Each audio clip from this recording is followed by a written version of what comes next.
소개해드릴 차량은 기아의 4세대 모델 스포티지 QL입니다. 자, 3세대에 비해서 4세대에는 일단 디자인 면에서 상당히 변한 점이 눈에 크게 띄는데, 일단 이 디자인이 처음 이 차가 출시됐을 때 여러 사람들한테도 디자인에 호불호가 갈렸던 차량입니다.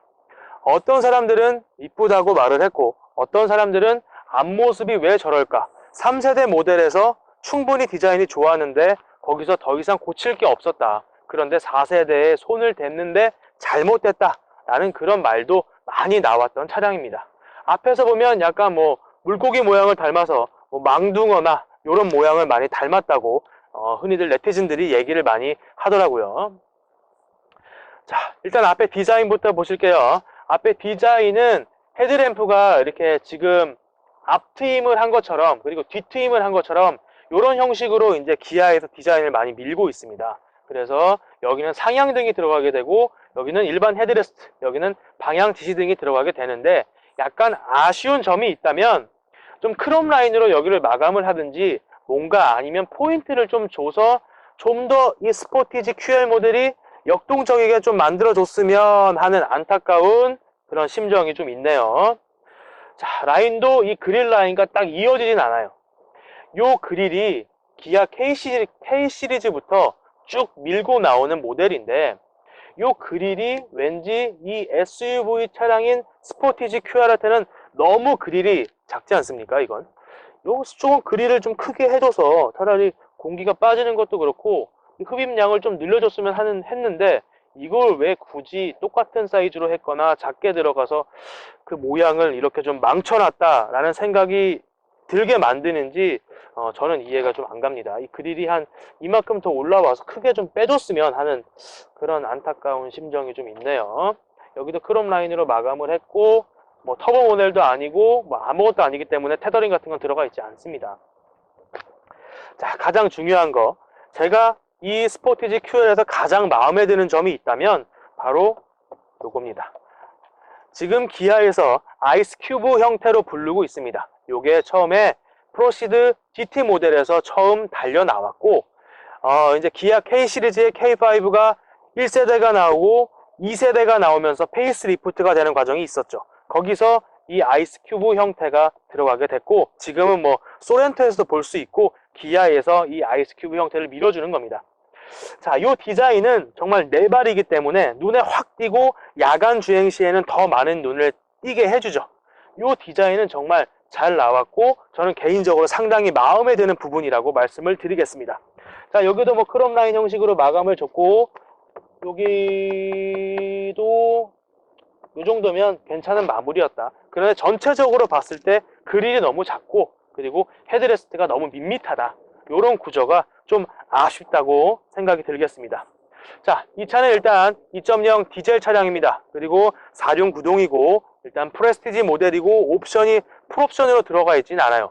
옵션이 상당히 많이 빠져 있고 꼭 필요한 것만 넣는다고 해서 차주가 그렇게 선택을 한 것 같습니다. 일단 디젤 차량이니까 소음이 얼마나 잡아주는지 테스트를 먼저 해보겠습니다. 시동을 먼저 걸겠습니다.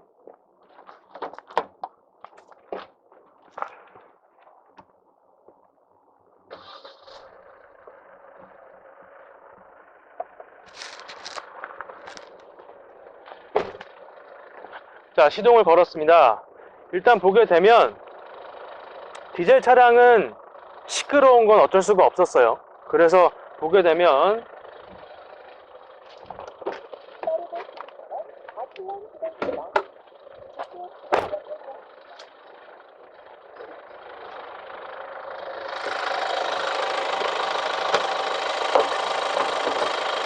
자, 디젤 차량이기 때문에 진동도 많고 그리고 소음도 굉장히 시끄럽습니다. 그런데 이게 어떻게 설계가 돼야 되냐면, 일단 운전을 할 때 차량 내부로 이 소음이 얼마나 들어오느냐가 관건이 되겠죠.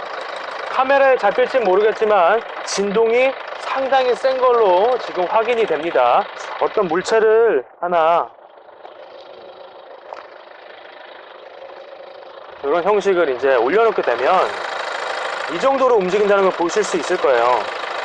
이 정도로 심하게 진동이 있기 때문에 요게 이제 디젤 모델의 좀 단점이 되겠죠. 연비 면에서는 좀 뛰어나지만 요런 진동과 소음이 상당히 좀 문제가 된다는 거, 그게 좀 아직까지 아쉬운 점이 되겠습니다. 그래서 일단 2.0 디젤 모델이었고요.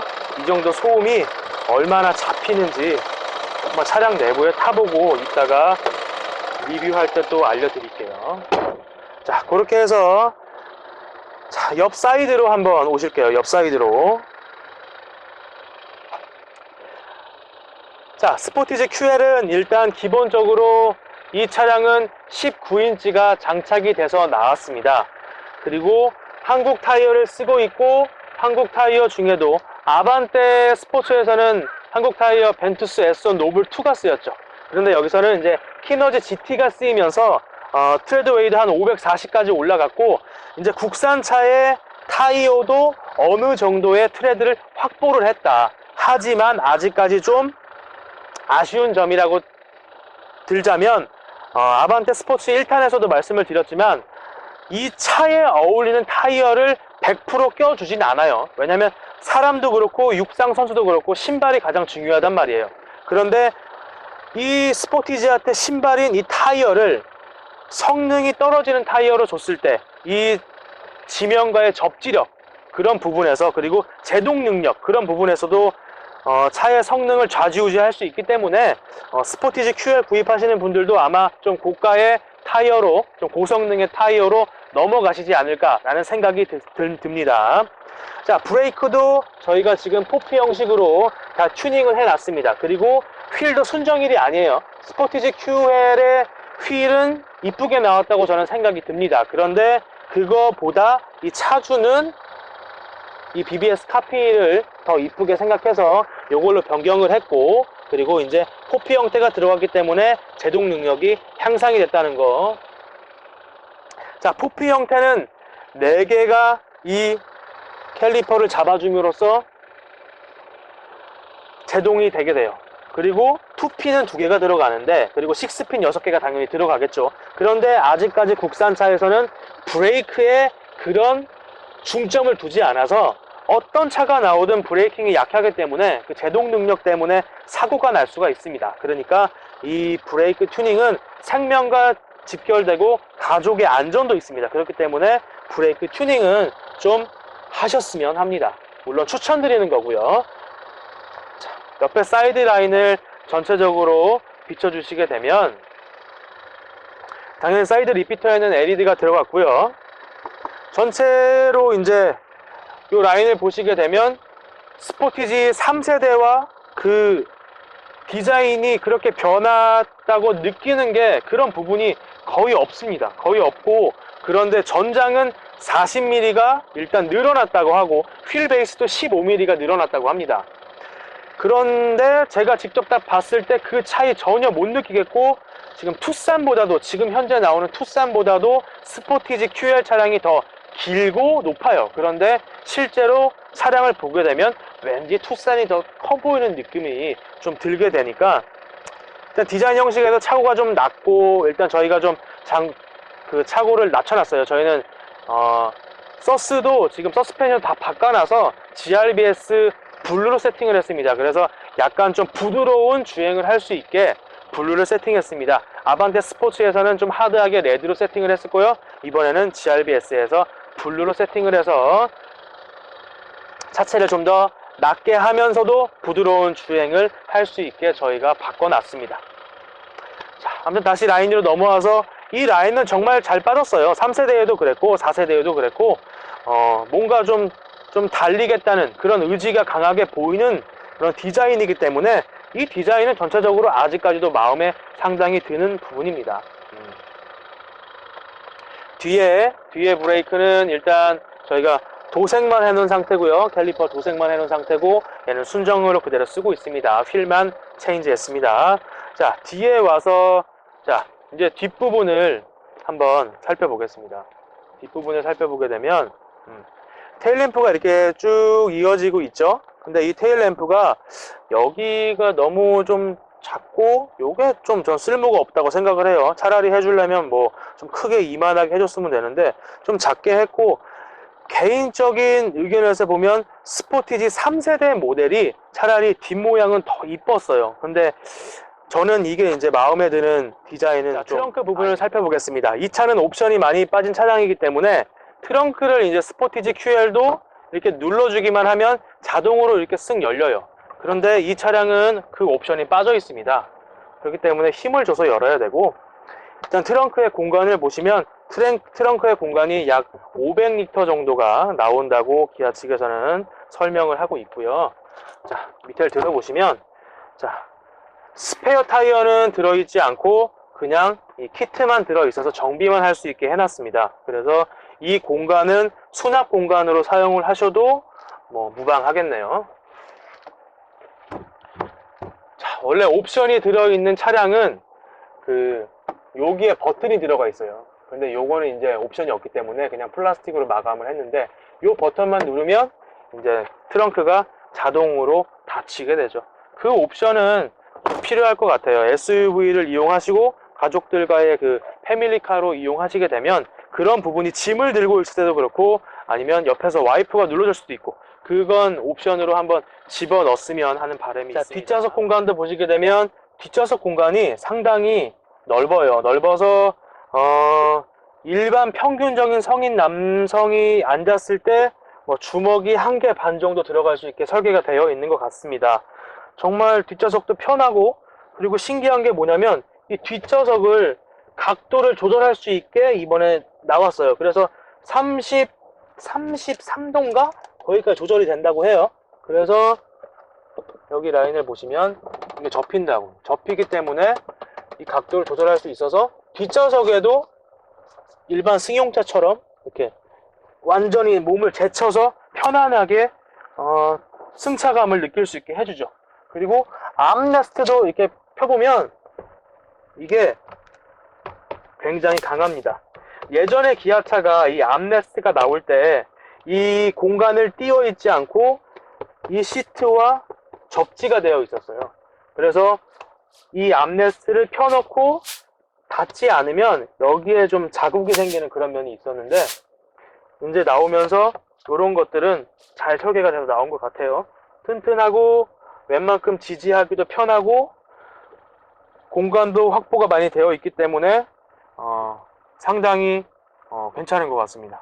그리고 이제 옷을 걸 수 있는 용도로 고리가 여기 하나, 여기 하나, 2개가 들어가 있네요. 원래 대부분 차량이 1개가 들어가 있는데 2개까지 확보를 해주고 있습니다.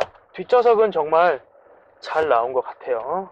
그리고 송풍구도 에어컨 조절할 수 있게 해놨고, 그리고 여기도 이제 충전을 할 수 있게 12V 형식으로 들어가 있다는 배려까지 정말 잘 해놨습니다. 그리고 마감도 상당히 잘 되어 있어요. 이 정도면 마감 처리도 뒷좌석까지 배려를 해서, 이런 배려를 했다는 것도 정말 칭찬을 할 수 있는 부분이겠습니다. 이 기아 자동차에서 스포티지 QL의 풀옵션 모델에는 제가 보기에 여기 펀칭이 들어가 있어서 이제 운전을 할 때 스티어링 휠이 손에서 미끄러지지 않게 그런 손과의 마찰력을 좀 높인 모델을 봤는데, 얘는 또 그 옵션이 빠지니까 얘가 상당히 좀 미끄럽습니다. 미끄러워서 요거를 운전하려면 핸들 커버나 이런 걸 좀 씌우는 게 좀 필요할 것 같습니다. 그리고 패들 시프트도 이 차량은 빠져 있습니다.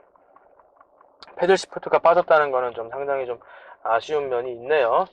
자, 센터페시아에 이제 버튼 형식을 보시게 되면 내비, DMB 뭐 이렇게 해서 이제 쓸만한 것들이 쫙 배열이 되어 있어요. 그래서 편의 기능을 쉽게 사용할 수 있게 만들어 놨네요. 그리고 에어컨은 당연히 이렇게 조절이 가능하고요. 자, 이런 버튼을 눌러보면 누르는 그런 뭐 그립감이라든가 이런 것들이 상당히 좋습니다. 좋고 눌러보고 쉽게 만들기도 하고, 그런 디자인들이 상당히 좋고, 눌렀을 때 그런 스위치의 느낌도 괜찮은 것 같습니다. 자, 이 운전석에는 통풍 시트가 들어가 있고요. 그리고 뭐 열선 시트, 그리고 보조석에는 원래 통풍 시트가 이쪽 라인에 들어가게 돼요. 근데 이 차는 또 옵션이 빠져 있기 때문에 보조석에는 온열 시트만 들어가 있고 이 통풍 시트가 들어가 있지 않습니다.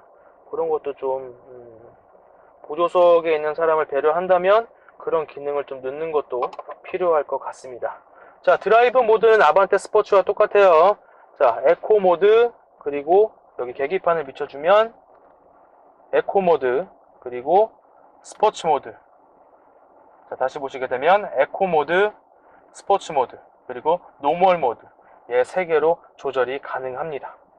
그리고 여기 버튼을 다시 한번 보시게 되면 이 버튼이 바로 내리막 경사로 저속주행 시스템인데, 요걸 누르게 돼서 내려가게 되면 이 계기판에 이제 이 모양으로 초록색 버튼이 깜빡깜빡깜빡 거려요. 그러면서 차량이 내리막길을 주행할 때 이제 시속을 한 7km에서 8km까지 제어하면서 브레이크를 밟지 않아도 차가 내리막길을 내려가는데 그런 성능을 충분히 줄 수 있습니다. 그러니까 이 버튼을 켜고 내리막길을 내려가면 쉽게 브레이크를 밟지 않아도 브레이크에 부하가 걸리지 않게 차량을 제어할 수 있다.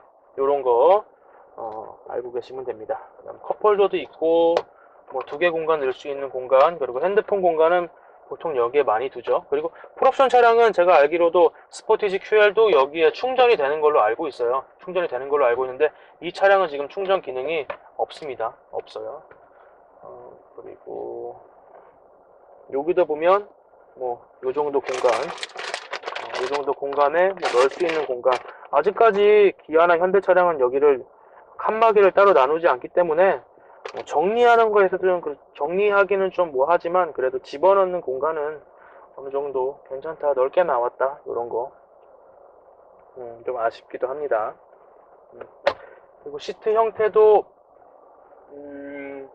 시트 형태는 일단 앉아보면 좀 편하긴 편한데 운전을 하면서 느끼게 된다면 옆에 허벅지 라인과 그리고 몸의 옆구리 라인 쪽이 좀 받쳐주는 게 좀 덜해서 운전자가 옆으로 이렇게 움직이기 좀 편하게 해놨네요. 그게 좀 안타까워요. 좀 운전자를 좀 잘 잡아줄 수 있는 시트를 만들어 놨으면 좋겠는데 그것도 좀 안타깝고, 형식도 보면 전부 다 그냥 플라스틱이에요.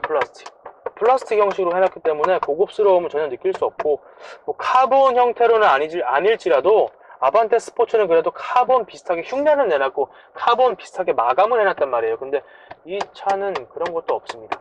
그리고 대시보드랑 요거랑은 좀 느낌은 틀린데 대시보드도 너무 좀 싼 맛이 나는 것 같고, 디자인은 요 센터페시아랑 내비 라인 쪽은 괜찮게 빠진 것 같은데 요 라인은 너무 좀 가격대에 못 미치지 않나, 이런 거 생각이 듭니다. 그리고 뭐 여기 보면 이제 창문 제어하는 거랑 뭐 사이드 미러 제어하는 거랑 이런 게 있는데 요것도 너무 밋밋한 것 같아요. 그러니까 브라운 컬러로 2개가 들어가게 되면, 투톤이 들어가게 되면 여기에 좀 포인트를 주긴 하는데 그런 거가 좀 빠졌기 때문에 그것도 좀 아쉽지 않나 라는 생각이 듭니다.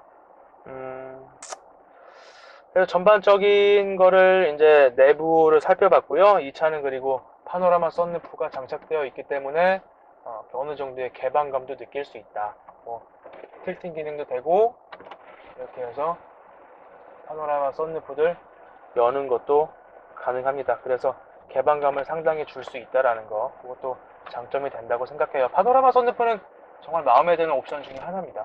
이거는 선글라스를 넣는 공간도 앞에 여기 뭐 직물 처리 같은 게 되어 있어서 선글라스가 그렇게 안경 재질이 상하지 않게 그런 것까지 배려를 해놨습니다. 그리고 여기 앞에도 보시면 그런 형태도 뭐 다른 기아차, 현대차와 상관없이 나와 있고, 등도 들어오는 형태고 그냥 등은 닫으면 꺼지게 설계되어 있어요. 이렇게 해서 일단 내부 인테리어와 그리고 밖의 외관 모습의 리뷰는 여기서 마치도록 하고, 제가 이제 실제로 이 스포티지 QL을 타보면서 주행 느낌이다, 아니면 경사도로 올라가는 강도, 차에 뭐 토크발로 밀어치는 강도, 이런 거를 이제 자세히 설명해 드리도록 하겠습니다.